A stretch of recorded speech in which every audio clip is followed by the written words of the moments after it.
When I get a massive craving to drink, I cannot for the life of me in the moment recapture the feeling and the sensation and the thought and the experience of misery that led me to want to be sober in the first place. It's one of the main reasons that I personally try really, really hard to capitalize on times where I don't have insidious thoughts about drinking and horrible, like euphoric recall hormone dumps trying to provoke my brain to go back to that which my brain has sought after for so long. I become like a different person, essentially. I can tell. It's like I can go from being like this, I can wake up like I did yesterday and just be a champion for myself. Like, okay, I'm gonna stay sober. I'm gonna do exactly what's been asked of me. I know I wanna stay sober. I'm gonna journal. I'm gonna read. I'm gonna call someone. I'm gonna work a program. I'm gonna exercise. I'm gonna eat healthy. I'm gonna meditate. I'm gonna do everything. And then I can have a thought, a simple thought of a time where I drank, have like a euphoric recall where it was relieving, where it slowed everything down. I can latch on, or my brain rather, because I have deeply grooved neural pathways for this, just latch on to this release. And I become like a different person between my ears. And so I try not to condemn this weird veil of chaos that comes over me and this urge and sensation to go back to drinking. I know what's going on. I'm not to take that personally. I don't personally think. I'm an alcoholic. And so naturally I will have cravings. It's not a sign of weakness. It's not a sign of poor moral character. It's just a part of the disease of addiction. So I put that into perspective and I'm like, okay, my brain's been activated. I know the cycle of relapse. I've got 9 days sober. This was last night. What do I do? What I try to do is I try to ask myself if I'm willing, like my mind and my thoughts, if I'm willing to pause and wait. So I started having my craving yesterday at like 3:30. I knew that at least when I woke up, and for the last 9 days, I had the intention to drink. I know reasons that I want to drink reasonably, so I was sort of referring to myself in the past as to what those were, making sure that I was clear about what was going on. So I'll ask myself to wait. Am I willing to wait a little bit of time? Am I willing to wait an hour, 2 hours, 3 hours, 4 hours? Next thing I did was talk to someone. So I was on a walk with my wife when it happened, and I just said, shoot, I'm triggered. I'm having thoughts about drinking. We calmly discuss it.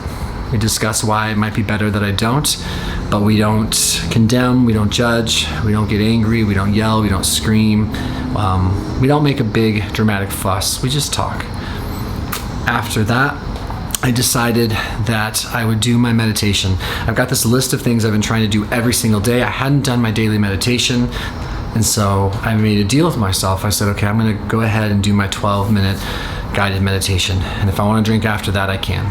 So the 12-minute meditation came and went, and it went okay. I didn't get to that in-between place that sometimes I get to, but I was glad that I did it. I was trying to wait. Still wanted to drink.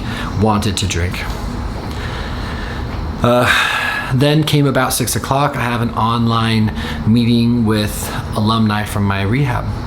I've been avoiding going to this meeting because I've been experiencing thoughts of anxiety of talking to the guys, all of whom I look up to, and saying, I don't have this long amount of time sober, which I was really proud of. But I decided, okay, I'm gonna go to this meeting. I had that instinct to go to this meeting, somewhat the habit. And I said, if I wanna drink after the meeting, I can. So I went to the meeting, and after the meeting, of course, I felt a little bit better, a little more grounded, a little more connected. I know, and this is something they taught me, that the opposite of addiction is connection. So I felt more connected. I talked about what was going on with me. I shared some of my sadness and my brokenness and some of just the chaos that is addiction. And then afterwards I felt a little bit better. Still wasn't sure if I was gonna drink or not, but a little bit better. Then my wife said, do you want to go out to dinner? Let's go here or there. I said yes. Told myself, go out to dinner with your wife, try to remain present. If you want to drink after dinner, that's your choice. And so I went to dinner. And after dinner, I wasn't sure. I didn't think I necessarily wanted to drink. The craving had started to come down. But I decided if I want to drink after I have dessert and watch a show with my wife, I can. And I continue to make that I continue to bargain a little bit with myself. Am I willing to wait? Am I just willing to wait? Because I wasn't willing to wait till tomorrow as far as the way my brain was working. I asked myself that. I was like, dude, can you just see if you want to drink tomorrow? The craving was too intense. And drinker me was like, nah, dude, we're going to drink tonight. So I brought it smaller. When I got home from dinner, I told myself I would call my sponsor. Regardless of if I was going to drink or not, make the commitment, follow through. You're going to call your sponsor. So I did. And that was good. And that was about the time that I knew I wouldn't drink. And so by the time I laid down, I was relieved that I hadn't, but I wasn't necessarily like elated or something. And I said my prayers, and I set the intention to do all the things I committed to doing today to see if I could get through today sober. And that's sort of how I got through it. And I very much miss how incredibly free I was of any thought or compulsion to drink, any obsession to drink. That had gone for a long time.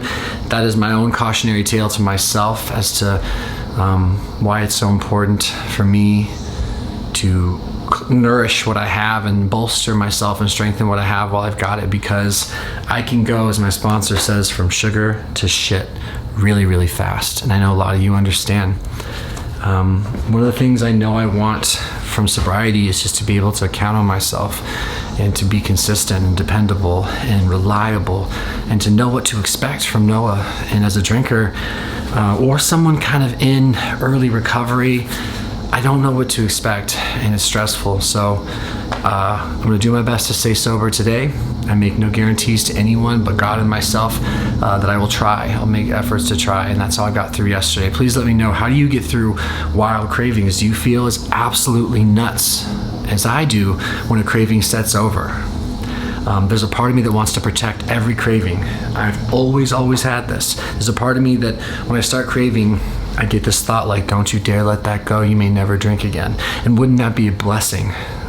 So yeah, I need a lot of help. I need a lot of support. I think I always will when it comes to sobriety.